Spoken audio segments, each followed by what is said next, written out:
You are a Locked On Braves postcast, part of Locked On Sports Atlanta, your team every day.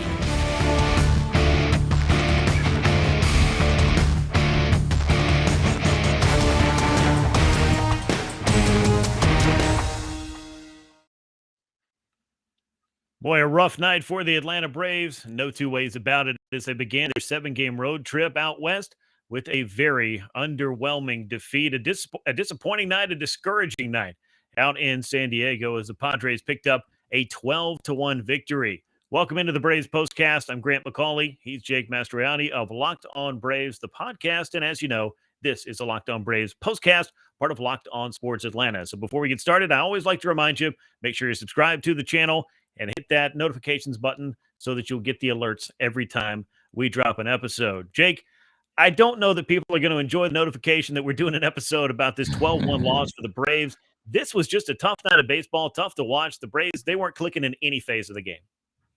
Yeah, this is definitely one of the harder games to watch. We've already had two of those early in the season, which makes it even more frustrating. But this is how good Braves teams are supposed to start the year, right? Isn't that the way it works? Yeah, it seems to be. I mean, this is a script I think they'd like to deviate from just a little bit, particularly with, how many peaks and valleys they seem to have last year, just trying to find themselves. But I do think, and we'll get into this, that we have not seen the finished product for the Braves yet. I think there's a variety of reasons right now that this team is not really clicking, but you would like to see at least a little bit more consistency and not the kind of game that we saw out in San Diego tonight, where it was a tough start for Charlie Morton. It was bad defense. The offense wasn't really there. And even the bullpen had to bear the brunt of it because of some poorly played defense. So just looking inside the box score for this game, Braves just a run on 6 hits. They made 3 errors on the night. So when I said it was sloppy, that's what I meant. 4 men left on base, really not a lot of opportunities against the Padres pitching staff. San Diego, meanwhile, they had plenty of opportunities. 12 runs, 16 hits, no errors. They left a dozen men on base. Winning pitcher Joe Musgrove, he was in control in this game, 1-0 on the season. Charlie Morton takes a loss that evens him up to a 1-1 record and no save in this game that lasted 3 hours and 7 minutes, and a crowd of 44,844 were on hand to see it. So those, Jake, are the details of it. But because we're gluttons for punishment, we're going to dive a little bit deeper in here and see exactly what things were not clicking for the Braves tonight. And the spoiler alert is pretty much everything. Before we do that, though, I want to remind you that betonline.net is your number one source for all your betting stats and sports info. Find all the latest sports developments, league reviews, and news, including this year's basketball playoffs and the start of Major League Baseball. BetOnline is your continued source for all your sports wagering information, from live betting to playoffs, esports, and more. Head to betonline.net today and use your mobile device to learn more about the trends and the action. BetOnline, where the game starts. So with that out of the way, I think we've got to really just begin way back in the first inning, where you had Charlie Morton on the mound. You're going out to San Diego. You've won 6 consecutive games at Petco Park. Jake, you had to be feeling pretty good, but by the time the first inning was over, the momentum was clearly in the Padres dugout. Yeah, and it's kind of like what we talked about when last time Charlie came out there. Even though it was after one loss opening day, you kind of just depend on Charlie to come out and give you that game that's going to give you a chance to win. And 2 innings in, that was not the case. And a 31-pitch first inning, and he had a chance to get out of that, even though he put himself into a jam by hitting a couple of batters, but got a big strikeout of Luke Voit with the bases loaded. And then Eric Hosmer hits a ball 69.1 miles per hour, bloops it in front of Adam Duvall, and 2 runs score. If he gets out of that, who knows how things play in that second inning. I think partially because he had to work so hard in that first inning, it led to what ultimately happened in that second inning, where he did get knocked around pretty good. So not a typical start for Charlie Morton. I think the best thing you can say is that he dug deep and was able to get through 5 innings of this game to save some of that bullpen on what's going to be a very long West Coast road trip. Yeah, you did not want to start out with essentially what feels like one foot in the grave when it comes to trying to get across or get the innings you need to and get across the 5th inning before you call on your bullpen. Charlie was able to do that, but yeah, I mean, Jake, you're right. The work that he had to do in the first inning did get himself in trouble with those hit batsmen, but it just seemed to be one of those things for the Braves, one of those consistent trends where they hit line drives, somebody catches them. But on this night, it was the Padres hitting the ball pretty much anywhere they wanted at just about any speed. and it was a base hit. And that was what Charlie Morton was dealing with from the very first inning on, and what the Braves pitching staff dealt with for the majority of the night. On this night, Charlie Morton, 5 innings, 9 hits, the most he's allowed since returning to the Braves in a single start. 5 earned runs, also ties a high for runs allowed by Charlie back in a Braves uniform for the first time since way back in his rookie season. 3 walks, 2 hit batsmen, 5 strikeouts for him. Meanwhile, no such struggles for Joe Musgrove, who pitched into the 7th inning, 6 2/3, 4 hits, no runs, no walks, 4 strikeouts. Jake, he was pretty much throwing everything up there and keeping the Braves lineup off balance throughout the night. Yeah, absolutely. And look, I'm not trying to make excuses for the offense, but when your team falls behind like that, it's got to be a little, killer for the offense to try to go back out there. That being said, they had opportunities. You had 2 on for Dansby, and they hit into that double play. You had a leadoff double for Matt Olson. Had a chance to get back in the game there. They can't get that runner in, so they had some opportunities early to cut back into this game, but credit to Joe Musgrove, who's a very good pitcher, maybe an underrated one, I think, across the league. But yes, he was very good in this game. Again, like you said, keeping the hitters off balance, mixing that fastball up and off speed low, just continually having Braves hitters kind of lunging at some of those pitches, and bat in particular with Austin Riley. He just looked like he was guessing up there when he had a runner on base. And I think he took him out in like 3 pitches, and it was just that type of night for these Braves hitters. They just could not figure him out. Yeah, tough night for the Braves hitters. Tough night on the mound for the guys that followed Charlie Morton as well, because it was also a tough night for the defense. And that's not something we necessarily expect a lot of.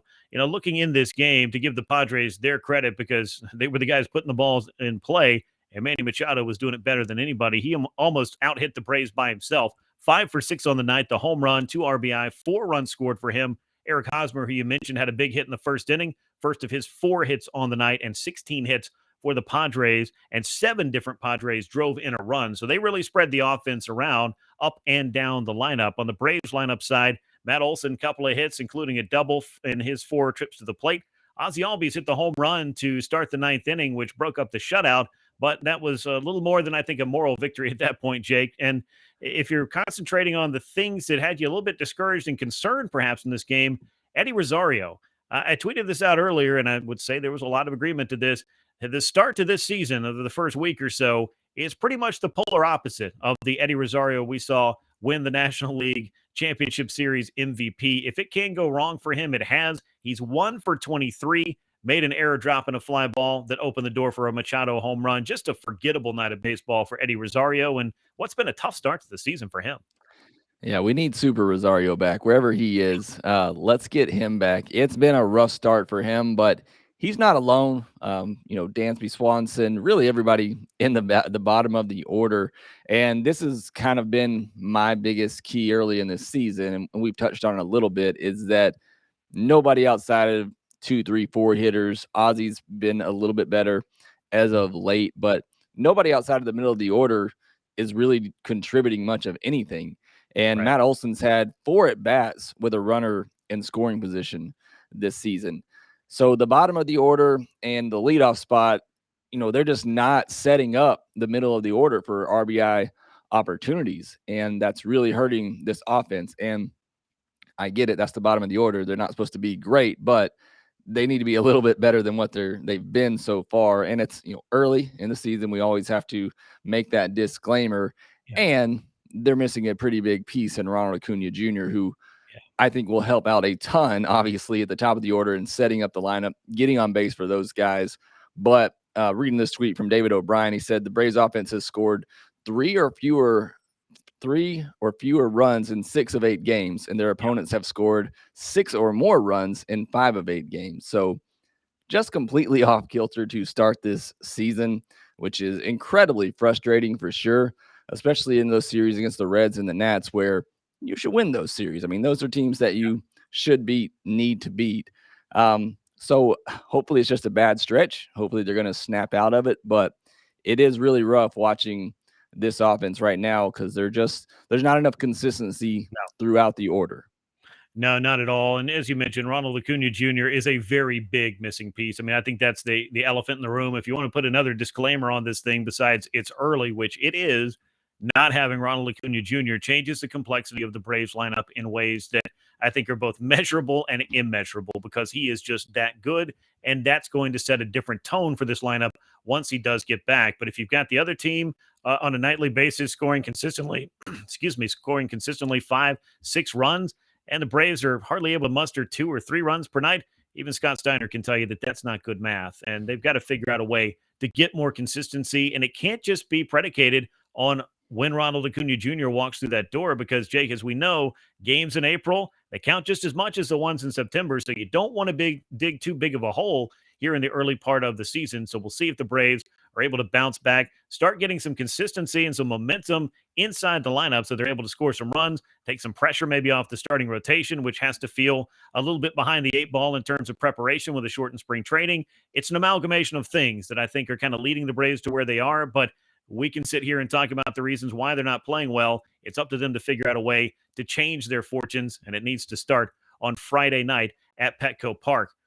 Let's take a look ahead to game 2 of this series. It's going to be Kyle Wright on the mound for the Braves. It's going to be Mackenzie Gore making his major league debut for the San Diego Padres. A very exciting game that we have ahead of us, Jake. And when we see these debuts, of course, it's always fun, but we've already seen Hunter Green, so the Braves might be wondering how many of these top arms are we going to have to see here early in the season when we're already trying to just figure some stuff out.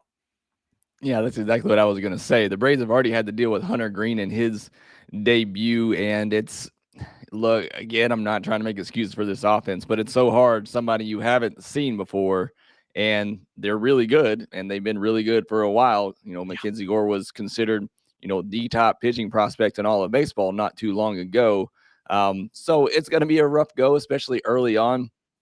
You go back to that Hunter Green start, though, like we talked about, and he really dominated the lineup the first time through. And then you could see that second time through the order, Braves hitters start to pick things up and have better at-bats against him. Would not be surprised if that's a similar result on Friday. Hopefully they are able to get to him a little bit sooner than they did with Hunter Green. But it's an exciting start just as a baseball fan, because I really want to see how Kyle Wright follows up his first outing, see if he can build upon that. And the Braves really need it right now. But yeah, excited to see what Mackenzie Gore can do as well, just as a baseball fan. Like I said, he's been one of the better pitching prospects in baseball for a while. So excited to see his debut, but no offense to him. Hope the Braves really hammer him hard. Yeah, that can happen, or he can just have a no decision. Braves can win. However you want to look at it, it is fun to see some of these highly touted young players come up. But the bottom line is the Braves need to figure out a way to win, regardless of who's pitching. But your starting pitching matchup tomorrow is Kyle Wright against Mackenzie Gore. First pitch is set for 9:40 Eastern time at Petco Park. Again, game 2 of the 4-game series for the Braves and the Padres, and a trip out west. It also includes a stop in Los Angeles where they will see the Dodgers. So we know that as the Braves have gone west in the past, some of these trips have not been the most fun. However, in San Diego, this is the first time the Padres have beaten the Braves in their last, 6-7 tries now. So they had a 6-game winning streak to the Braves coming into this one. That, though, a thing of the past after their defeat at the hands of Joe Musgrove and the Padres on a Thursday night out in San Diego. Thanks so much for joining us on the Braves Postcast. As always, want to remind you, make sure you're subscribed and make sure you click the bell so you get the notifications each and every time we drop an episode. He is Jake Mastroianni. I'm Grant McAuley. We appreciate you joining us as always. Once again, your final from Petco Park. It was the Padres 12 and the Braves 1. We will catch you tomorrow night for another Braves Postcast, part of Locked On Sports Atlanta.